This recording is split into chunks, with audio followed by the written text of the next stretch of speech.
আসসালামু আলাইকুম। আশা করি সবাই ভালো আছেন। আমিও ভালো আছি। আজকে একটি শীতের সবজি রান্না করতে আসলাম। শীত আসলেই আমাদের কাছে লাউ, সিম, ফুলকপি আমরা আমাদের আশেপাশে খুব বেশি দেখি। তো আজকে আমি লাউ দিয়ে শিং মাছের ঝোল রান্না করব। অ্যাকচুয়ালি লাউটা আমাদের জন্য অনেক বেশি উপকারী একটি সবজি। আর শিং মাছ তো খেতে সবাই ছোট বড় সবাই পছন্দ করে, যেহেতু কাটাও কম, খেতেও ভালো লাগে। এই তো আমি প্রথমে লাউগুলো সুন্দর করে কেটে ধুয়ে রেখেছি আলাদা করে। শিং মাছটাও আমি সুন্দর করে ধুয়ে রেখেছি। এখন আমি কষানোর জন্য প্রথমে একটু পেঁয়াজ সুন্দর করে ভেজে তার মধ্যে রসুন বাটা দিয়ে দিচ্ছি। রসুনটা আমি হালকা করে ভেজে নিচ্ছি।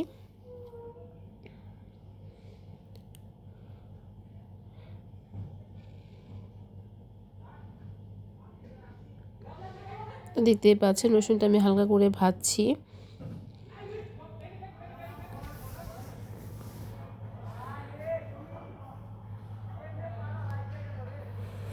এই মুহূর্তে আমি একটু পানি অ্যাড করে দিলাম। তারপর এর মধ্যে আমি হলুদ পাউডার দিয়ে দিলাম। তারপর একটু মরিচের পাউডারও দিব। তবে মরিচের পাউডার যত অল্প দেওয়া যায়, কারণ সিমের সাথে খুব বেশি মরিচের পাউডার দিলে আসলে আমার কাছে মনে হয় দেখতেও সুন্দর হয় না, খেতেও ভালো হয় না। তারপর আমি একটু জিরার পাউডারও দিয়েছি। এখন আমি মশলাটাকে সুন্দর করে কষিয়ে নিব।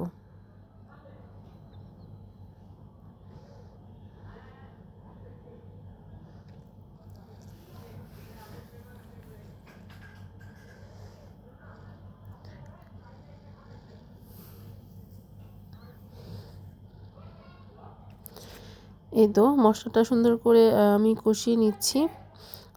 দেখতেই পাচ্ছেন হালকা উপরের দিকে তেলটা ভেসে আসতেছে, তার মানে যখন দেখব যে তেলটা উপরে উঠে এসেছে তখন আসলে আমাদের মশলাটা কষানো হয়ে গিয়েছে। এই তো দেখতে পাচ্ছেন তেল উপরের দিকে উঠে এসেছে। আমি কিছুক্ষণ ঢেকেও রেখেছিলাম। আমি কিন্তু মাঝখানে একটু লবণও অ্যাড করেছি পরিমাণ মতো।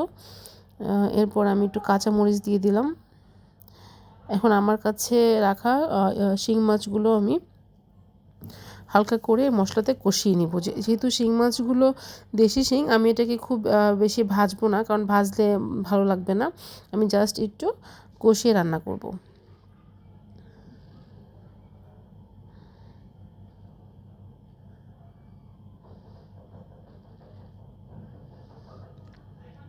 এই তো আমি সুন্দর করে কষিয়ে নিচ্ছি। বেশ কিছুক্ষণ কষানোর পরে আমি মাছটা সুন্দর করে উঠিয়ে নিচ্ছি, কারণ মাছটা থাকলে মাছটা ভেঙে যাবে। এখন আমি মাছটা সম্পূর্ণ উঠিয়ে আমি এর মধ্যে আমার কাছে রাখা লাউগুলো দিয়ে দিব।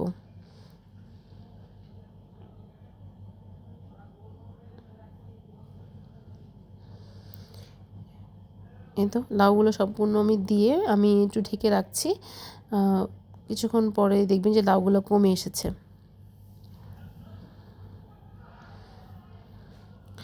এই তো প্রায় 5 মিনিট পরে আমি ঢাকনাটা উঠিয়ে লাউগুলো এখন নেড়ে দিব।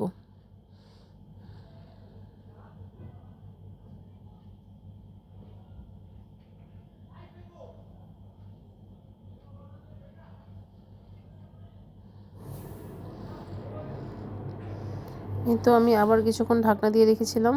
দেখতেই পাচ্ছেন লাউ থেকে অনেক বেশি পানি আসতেছে, কারণ লাউটা আসলে অ্যাকচুয়ালি অনেক বেশি কচি ছিল। এই জন্য লাউটা থেকে অনেক পানি উঠতেছিল। আসলে লাউয়ের ভিতরে অত বেশি পানি অ্যাড করতে হয় না, লাউ থেকে অনেক পানি উঠে, যেটা দিয়ে আমরা লাউটা রান্না করে শেষ করে ফেলতে পারি। অনেকে বলে যে লাউ খেতে পানসা লাগে। আসলে যদি আপনি লাউয়ের পানিটা দিয়েই লাউটা রান্না করেন তাহলে লাউটা খেতে পানসা লাগবে না। যখনই আপনি এক্সট্রা পানি ইউজ করবেন তখনই লাউটা খেতে পানসা লাগবে।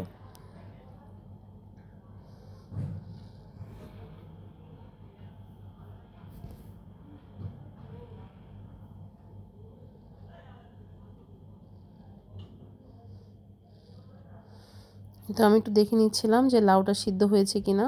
দেখলাম যে হ্যাঁ, লাউটা সিদ্ধ হয়ে গিয়েছে। এখন আমি আমার কাছে কষানো মাছগুলো অ্যাড করে দিব।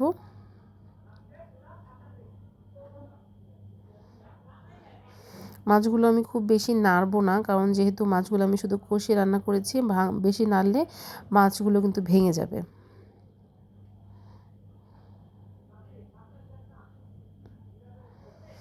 এই সময়টাতে লাউ এবং শিং মাছের যে একটা সুন্দর স্মেল বের হয়েছে সেটা হয়তো বা আপনারা ভিডিও দেখে বুঝতে পারছেন না, তবে আমার কাছে কিন্তু স্মেলটা খুব বেশি ভালো লাগছে।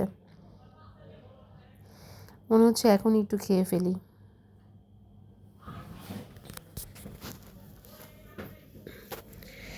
এই তো দেখতে পাচ্ছেন আমার কিন্তু পর্যাপ্ত পরিমাণ লাউয়ের মধ্যে ঝোলও আছে।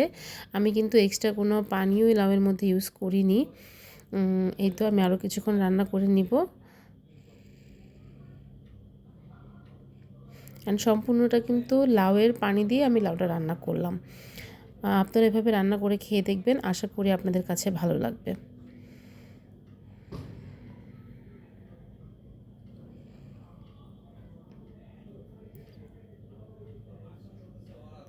এই তো এই মুহূর্তে যদি আপনারা, আমার কাছে এই মুহূর্তে নেই, কিন্তু আপনাদের কাছে যদি থাকে একটু ধনেপাতা অ্যাড করে দিবেন, খেতে আরও বেশি স্বাদ হবে। আজকের জন্য এতটুকুই। আল্লাহ হাফেজ, দেখা হবে নতুন আরেকটি ভিডিওতে।